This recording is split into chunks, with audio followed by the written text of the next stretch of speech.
Aujourd'hui dans Song Story, on est en 1981, on parle de la chanson Tout pour la musique de France Gall.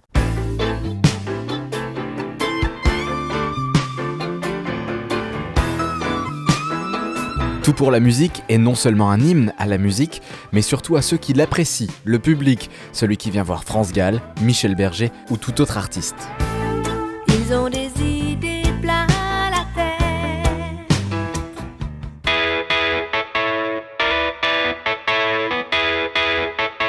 La chanson titre de l'album Tout pour la musique est peut-être la plus symbolique de l'amour de Michel Berger pour cet art majeur.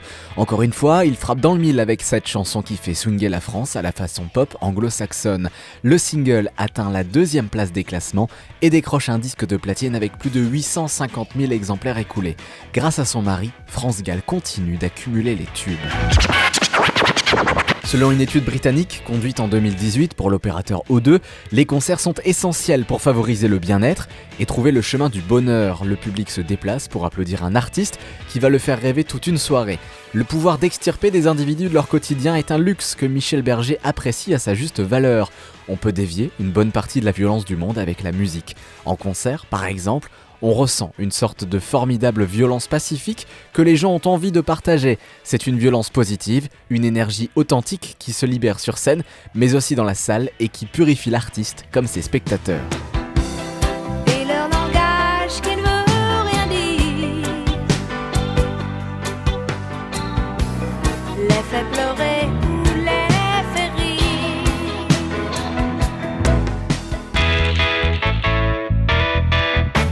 Après le succès de ce titre et de l'album, France Gall revient sur scène le 7 janvier 1982 au Palais des Sports de Paris durant 6 semaines. À chaque disque, j'essayais, à travers les chansons de Michel, de m'affirmer un peu plus tel que j'étais. J'ai eu la chance de rencontrer un auteur qui a la même sensibilité que moi, les mêmes goûts et ce même appétit pour les rythmes et les mots tendres. Aujourd'hui, au Palais des Sports, à travers les 28 chansons que j'interprète, on peut, je crois, comprendre la vraie France Gall, la femme que je suis maintenant en 1982.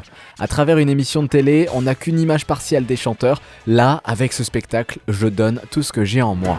Il a tout pour la musique et il répète ses mots sans suite et sans logique, comme on dit des mots magiques.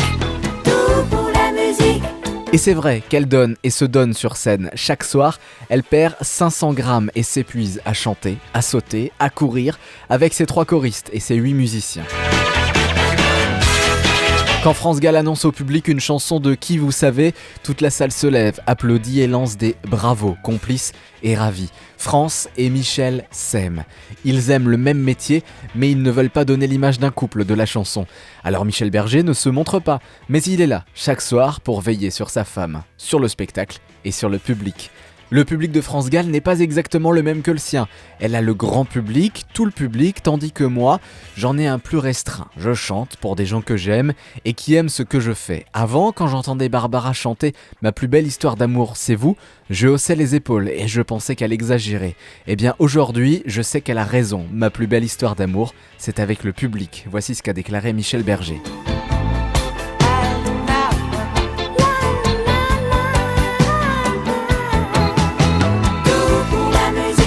Cette année-là, France Gall interprète Tout pour la musique sur tous les plateaux de télé, mais la version où elle est accompagnée de Michel Berger, Daniel Balavoine, Lio, Alain Chamfort et Charles-Élie Couture dans l'émission Formule 1+1 le 12 janvier 82 reste probablement la plus marquante.